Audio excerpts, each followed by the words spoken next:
Hello, welcome back to the channel. Um, Last lesson we looked at how to do some fillets and chamfers and make our edges really nice and rounded and comfy. And today we're going to be looking at something called a revolve. So all you can do, you're going to make sure you've got your practice session open, the document we've been working on. Um, that's what we did last lesson. And you're just going to add a new tab, create new part studio, and name it Lesson 5. And if you want to put a name on it, you can call it Revolve. Now, first thing I want you to do is I want you to look at your front screen and I want you to draw me a rectangle somewhere to the left of the axis. So somewhere over here to the left of the axis, I want you to draw me a rectangle. Now, you're going to tick on that sketch so it grays it out. Then what you're going to do is on the front plane again, you are going to draw a single vertical line from the origin. Again, you're going to click the tick. And believe it or not, we're already set up for our revolve. So just pause the video until you're up to that point. They should be level with each other. Just pause the video. Okay, what a revolve does is it takes a 2D profile and spins it around an axis. Um, So if you imagine there was a string attached from this line to this profile, and you spun this round it really, really, really, really quickly, you would see a blur of this shape going round. That's what the revolve does. It forms this profile into a 3D, almost like a donut shape around this axis. So we're just going to go ahead and jump into it. We've been working with the extrude tool over the past few lessons. You're going to click on the one next to it, which is the revolve. And it's going to ask you for two things in the dialog box. So the first thing is the sketch or face you want to revolve. That is your profile. So for this, it is your rectangle. The revolve axis is the thing it's going to spin round, okay? So that's the line we've drawn. It's usually a line, it's sometimes an edge that's currently existing. But I do need to click in that box. That's something lots of people do. They just assume that by clicking that, the line, it'll do it. You need to click in the red box until it goes blue. And then I can click on my line. And just like that, you've got this grey profile being spun round this line to make, to make a toilet roll shape. If we just delete that, I'll show you what I mean with the donut. A donut has, if you look at the cross-sectional profile of a donut, it is just a circle. I think a torus is the technical name for a donut shape. I'm just going to draw a circle. Oh, click the tick, make a new sketch. It does need to be two, I think it needs to be two separate sketches. Draw my line, click the tick. So you can see I've got sketch one, and I click the tick, and then made a new sketch for the line.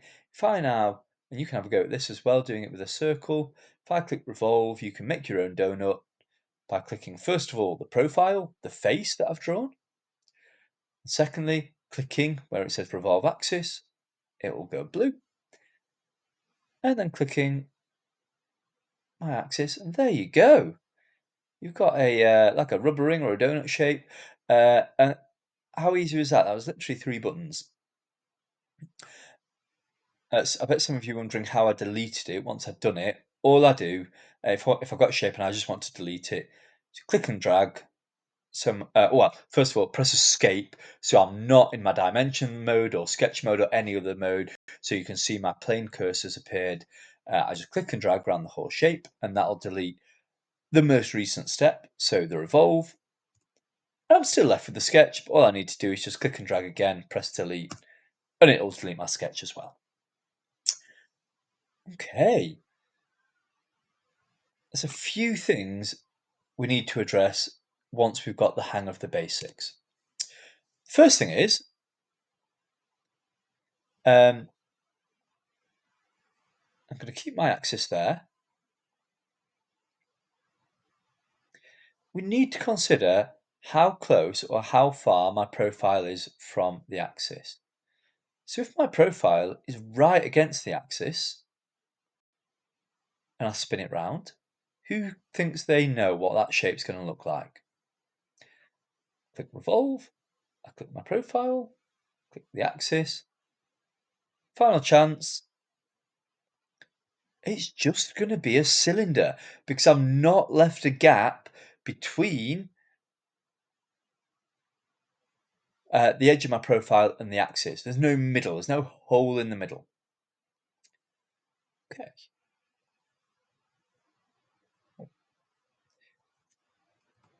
Now, who can hazard a guess as to what's going to happen if I draw my rectangle all the way out here? Click Revolve, click my profile, click Revolve Axis, click my line. Yeah, it goes massive. You've got this really, really wide ring because that hole, that distance, well, it's basically doubled, hasn't it? It's I've got all that distance, that gap there, and then I've got that gap again. My profile's staying the same, so that profile looks really, really narrow, and it looks like a really, really thin strip. When you get into the technical side of things, you will be given the dimension of a hole, and you will be expected to get that dimension exactly right. So let's have a practice. I want you to make a rectangle that is 100 mil high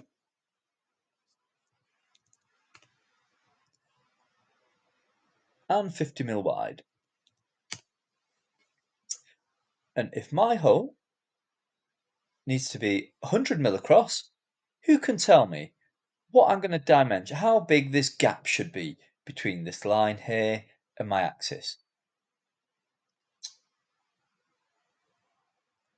So I need to set this dimension to 50. That means that when it spins round, it's going to go this line. It's going to go up to here, and then it's going to go, so it's traveled 50 mil, and it's going to go all the way around the other side. So I've got my 100 mil diameter there, and then it's going to complete the circle. Does anyone know what this dimension is called that's indicating halfway across the circle? That's called the radius. Halfway across the circle is the radius. The full distance across the circle is the diameter.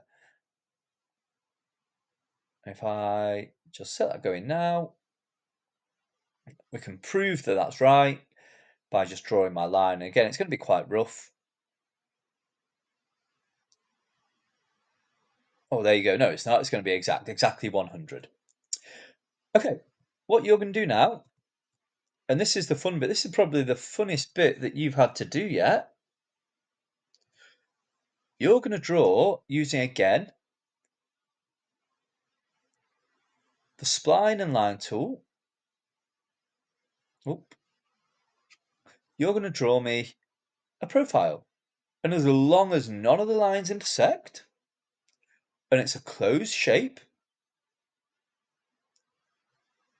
it can be as wacky as you can make it. If you want to drop a line, you double click. I'm going to now go into my spline tool. Oh, look at this. Now, probably worth bearing in mind, a lot of this might be hidden, but it does look quite impressive. Right, okay, so there's my profile. I'm going to click Revolve. Now, because I've not clicked the tick yet, it's already highlighted my profile. I just need to click the Revolve axis, and I need to click on that. And believe it or not, that is what that profile looks like when it's spun all the way around. You got a little bit, ooh, you got little bits hidden in here. You got little bits hidden back there. What you're going to do is you are going to make the most wacky shape possible and see what sorts of things you can come up with. Off you go. I will see you in the next session.